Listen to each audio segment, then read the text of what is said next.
میں اس کی بات کی وہ نفی نہیں کرتا کہ ادھر نہیں ہوں گے، لیکن اب جب آپ دیکھیں گے، جب ہمیں لاشیں اٹھیں گی، آپ دیکھیں گے کہ اس میں کون ہے، کوئی طالب بھی اس میں مرا ہے کیا؟ سب غریب جو ہمارے پٹھان بھائی ہیں، اگر سب وہ مرے ہوں اور وہ مزدور ہو اور وہ، آپ دیکھیں گے یہ تو ریکارڈ پہ آ جائے گا کہ کون. میرے خیال ہے پٹھان بھائی بھی مرے ہیں، اردو بولنے والے بھائی بھی مر رہے ہیں، کوئی بھی ہو، پنجابی بھی مر رہے ہیں، لیکن اگر سندھی بھی مر رہے ہیں بےچارے. نہیں، اگر کوئی کہتا ہے کہ طالبان کے ساتھ جنگ ہے تو کوئی تو طالب بھی ادھر ہونا چاہیے نا. اگر سب مزدور غریب لوگ ادھر مرے تو اس کا یہ مطلب ہو گیا کہ یہ تو صرف پٹھان ادھر بھی مر رہے ہیں، کراچی بھی مر رہے ہیں اور سوات میں بھی مر رہے ہیں. یہ تو عجیب بات ہے.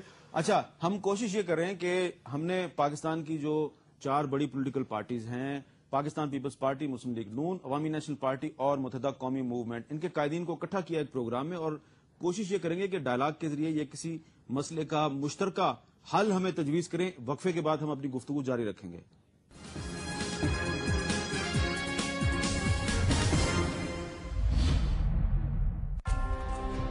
میں کبھی نہیں بھلا سکتا آگے بڑھنے کے لیے وہ پہلا قدم. زندگی چلتی رہی، وقت گزرتا گیا، لیکن میں کبھی نہیں بھولا اپنا آنے والا کل. موبلنگ انڈیگو اب نئے پلانز اور پیکیجز کے ساتھ آپ کے ہر آج اور کل کے لیے. آج یہ جو بڑی خوشی مجھے ملی ہے اس کے لیے میں مشکور ہوں یو فون کا، جس کی نئی سم خریدنے پہ مجھے ملا ہے 100 روپے کا مفت بیلنس اور مزید 50 روپے استعمال کرنے پہ مجھے ملے 50 مفت منٹ.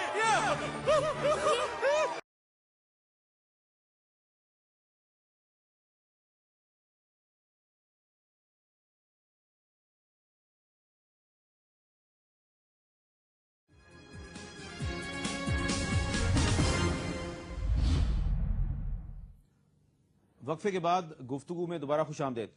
وسیم اختر صاحب، ہم آپ سے بات کر رہے تھے اور آپ نے پیر سید حیدر علی شاہ صاحب کی گفتگو بھی سنی.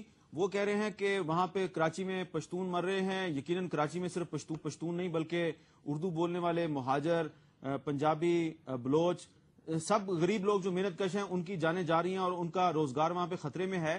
اور فیصل رضا عابدی صاحب نے کہا کہ پچھلے 1 سال میں ان کی پارٹی کے بھی تقریباً 64 کارکن جو ہیں ان کو کراچی میں شہید کیا جا چکا ہے. میرا سوال آپ سے یہ ہے کہ یہ ساری جو صورتحال ہے اس میں عوامی نیشنل پارٹی اور ایم کیو ایم اور اے این پی اور دیگر جو پارٹیاں ہیں سندھ کی، آپ سب مل بیٹھ کر کوئی مشترکہ حکمت عملی اختیار کر سکتے ہیں کہ یہ قتل و غارت کا سلسلہ روکا جائے؟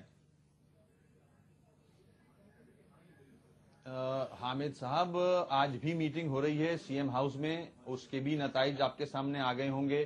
اس کے علاوہ پہلے بھی کمیٹیاں بن چکی ہیں. جہاں تک A N P, M Q M, peoples party کا تعلق ہے، میں نے کہا وہ سب ووٹ پہ ہیں. They are all one. کوئی بھی نہیں چاہے گا کراچی کے حالات خراب ہوں. یہ وہی ایلیمنٹ ہیں. میں پھر آپ کی بات کو آگے بڑھاؤں گا. بم بلاسٹ تو مدرسے، امام بارگاہوں اور مسجدوں میں بھی ہو رہے ہیں. 50-50، 100 لوگ وہاں شہید ہو رہے ہیں. میرا پختون یا کسی کمیونٹی پہ نہیں ہے کہ کون مر رہا ہے، پاکستانی مر رہا ہے، مسلمان مر رہا ہے. طالبان یہ ایکٹ کر رہے ہیں، اسکولوں کو بم سے اڑا رہے ہیں. میں اس ایکٹ کی بات کر رہا ہوں. ہم سب ایک ہیں اس پہ. We don't want Taliban to be in Pakistan.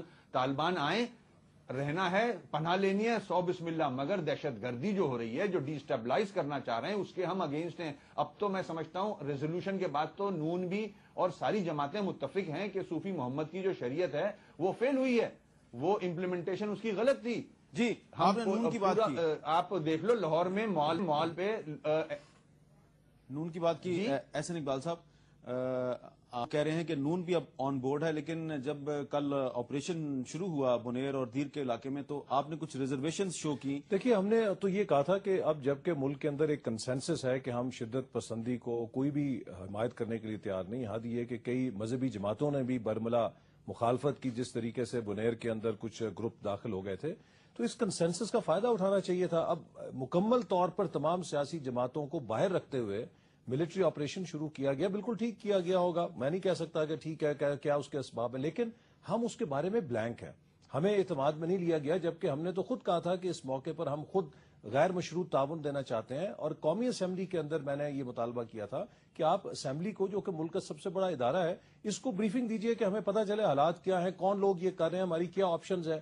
اسی طرح نواز شریف صاحب نے جب کہا کہ بھی قومی قیادت کو بلائیے, ہمیں بتائیے کہ کیا حالات ہیں, ہم سب مل کر وزن ڈالنا چاہتے ہیں اس مسئلے کو حل کرنے کے لیے, اپنا کردار ادا کرنا چاہتے ہیں, تو اس تعاون کو چھوڑ کر اگر یک طرفہ طور پر دیکھیے آپریشن کیا جائے گا, اس کا کوئی کسی کو اعتراض نہیں. لیکن حامد اصل بات یہ ہے کہ ملٹری آپریشن سرجری کی طرح ہوتا ہے. آپریشن کرنا ایک بات ہوتی ہے, لیکن پوسٹ آپریٹو کیئر اگر اس کے ساتھ آپ کی پولیٹیکل اسٹریٹجی ورک آؤٹ نہیں کی ہوئی ہے تو وہی ملٹری آپریشن آپ کو لینے کے دینے بھی پڑ سکتے ہیں کچھ عرصے کے بعد. آپ نے دیکھا ہے کہ کتنے لوگ ڈسپلیس ہو رہے ہیں, کتنے لوگ نقل مکانی کر رہے ہیں. کیا اس کے لیے ہم نے میجرز لیے ہیں کہ ان کی ہم ریہیبلیٹیشن کریں گے؟ کیا ہم نے اقدامات کیے کہ ان کو شیلٹر کس طرح دینا ہے, یہ ان آپ کو فوڈ کیسے دیں گے, ان کو سید خوراک حیدر علی کیسے, شاہ صاحب ان نے کو بتایا تعلیم کیسے دیں کہ گے؟ اورنگزئی اور ہنگو سے 1 لاکھ لوگ جو ہے وہ پنڈی ڈویژن میں آ چکے ہیں, راول پنڈی ڈویژن میں. اب وہ دیکھیے نا, اب یہ ڈسلوکیشنز ہیں, اب یہاں کے لیے ایک اکانومی کے لیے مسئلہ ہے. اگر آپ نے ان ساری ایشوز کو نہیں دیکھا اور آپ نی جرک طریقے سے آپریشن شروع کر دیں گے تو ایک محدود سطح کے اوپر آپ کو چند دنوں کی کامیابی تو ملے گی, لیکن اس کے جب منفی اثرات آئیں گے تو بعد میں آپ کے لیے ایک بڑا مسئلہ پیدا ہو جائے گا. یہ وہ چیزیں ہیں جن کو ہم چاہتے تھے کہ قومی قیادت کے ساتھ بیٹھ کر طے کیا جائے, ہم اپنے تمام اقدامات کو مربوط بنائیں. اور یہ جو ایڈ ہاک طریقے سے ہے کہ آج پیس ڈیل کر لی, آج ملٹری ایکشن کر لیا, آج پھر پیس ڈیل کر لی, پھر آج ملٹری ایکشن کر لیا, اس کو ختم کر کے ایک جامع قومی پلان ہونا چاہیے جس میں سب آن بورڈ ہوں. جی پیر صاحب, آپ اسے اتفاق کرتے ہیں؟ 100% سے اتفاق کرتا ہوں, اور میں یہ دعوے سے کہہ سکتا ہوں کہ اگر تمام پارٹیاں, مذہبی پارٹیاں اور جو NP, مسلم لیگ, پیپل پارٹی اور جو طالبان ہیں وہ کسی نہ کسی طور وہ کسی مدرسے سے پڑی ہوئی ہیں, اگر مذہبی جماعتیں اور تمام پارٹیاں اکٹھے بیٹھ کے ایک سیریس ایفرٹ کر لیں, ابھی تک جو ہوئی نہیں ہے, جو ہمیں سب سے ہماری صوبے کے عوام کو جو سب سے بڑا گلہ ہے کہ اگر کوئی ایک ہی سیریس ایفرٹ ابھی تک تمام پارٹیوں کی طرف سے ہوئی نہیں ہے. اگر میڈیا مل کے, میں آپ کو صاف کہتا ہوں, جس طرح حکومت میڈیا سے ڈرتی ہے, اس سے زیادہ طالبان ڈراؤن سے نہیں ڈرتے جو کہ میڈیا سے ڈرتے. اگر میڈیا مل کے اور تمام پارٹیاں مل کے, پیر صاحب طالبان نے تو میڈیا کو دھمکی دیا 2 دن پہلے. یہ اس لیے دیکھو جی, جس سے کوئی ڈرتا ہو تو دھمکی دیتا ہے. اچھا. میں آپ کو دعوے سے کہتا ہوں اگر تمام پارٹیاں, مذہبی پارٹیاں اور ہماری صوبے کی تمام پارٹیاں, بڑی پارٹیاں مل کے, مذہبی پارٹی سمیت اور میڈیا مل کے ایک ہفتے میں اس تمام جو واقعات اس کا حل نکل سکتا ہے. لیکن ابھی اچھا, یہ آپ کے علاقے ہنگو میں کچھ عرصہ پہلے ایک بہت بڑا ملٹری آپریشن ہوا تھا, اس آپریشن کو کوئی فائدہ ہوا آپ کو؟ میں پاکستان میں کسی بھی آپریشن کا کبھی بھی کوئی فائدہ, جو بھی آپریشن ہوتا ہے بعد میں دوسری حکومت آتی ہے اس کی معافی مانگتا ہے کہ جو آپریشن ہم نے کیا ہے وہ غلط کیا.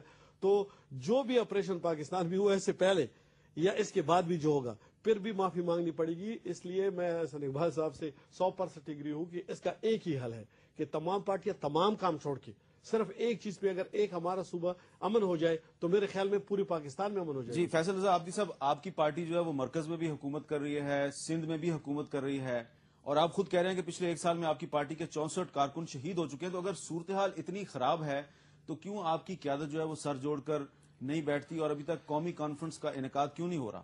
پہلے میں آپ کو ایک بات واضح کروں, طالبان کی جو بات ہے, بے شک کراچی کے اندر طالبان موجود ہیں, آج سے نہیں ہے. اچھا, آپ تصدیق کر رہے ہیں کہ کراچی میں طالبان میں وہ تصدیق کر رہا ہوں, آج سے نہیں ہے, یہ بھی کہہ رہا ہوں. جب مشیر داخلہ تھے وسیم بھائی تو امام بارگاہ حیدری اور مرتضوی اور امام بارگاہ اور یہ 12 ربیع الاول کے اس میں جو بم بلاسٹ ہوئے تو وہاں موجود تھے تو ہوئے نا. یہ آج بھی مدرسوں میں موجود ہیں, اور مدرسوں میں یہ کوئی باہر سے غیر مرئی مخلوق نہیں آئی, یہ پاکستان کے شہری ہیں اور مدرسوں میں تعلیم حاصل کر رہے ہیں. تو ان میں جو ایلیمنٹ نے ایک جہاد کا عنصر بپا کیا تو آہستہ آہستہ پھیلتے پھیلتے تمام مدارس میں آ گیا, اور وسیع پیمانے وہاں انڈر گراؤنڈ بنکرز کے اندر اسلحہ بھی موجود ہے جس کی بارہا ہم نے نشاندہی کی.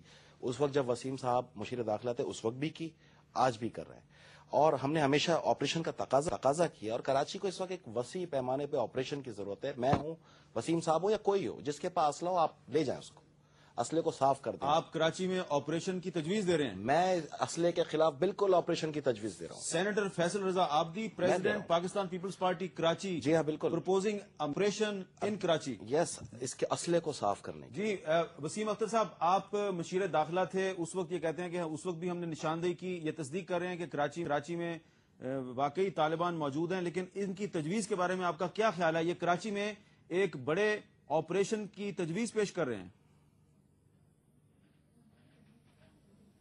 دیکھیں, جہاں تک عابدی صاحب کا یہ جو کہنا ہے, یہ ماشاءاللہ سینیٹر ہیں, تو یہ تجویز تو صدر صاحب کو اور پرائم منسٹر صاحب کو ڈائریکٹلی یہ بھی دے سکتے ہیں. اور صوبائی جو حکومت ہے اس کے وزیر جو ہوم کے ہیں وہ بھی انہی کے پارٹی کے ہیں, چیف منسٹر بھی انہی کے پاس ساتھ کے ہیں. تو یہ وہاں بیٹھ کے کوئی میٹنگ کال کریں اور ان کو جو بھی شواہد ہیں ان کے پاس وہ دیں. میرے خیال میں اگر کوئی ایسے ثبوت ہوں گے تو لا انفورسمنٹ ایجنسیز ضرور اس پہ عمل کریں گی. جہاں تک اقبال بھائی اس پہ بات کروں گا میں. حامد صاحب, جو پہلی ریزولوشن نیشنل اسمبلی میں پاس ہوئی تھی اس پہ عمل ہو جاتا, ڈائیلاگ, ڈیولپمنٹ اور ڈیٹرنٹ پہ امپلیمنٹ ہو جاتا, جس میں تجاویز بھی لی گئی تھی ساری جماعتوں سے, تو میں سمجھتا ہوں آج جو حالات ہیں وہ نہیں ہوتے. یہ جلد بازی میں جو ریزولوشن پہ سائن ہوا ہے اور اس کو امپلیمنٹ کیا گیا اور پھر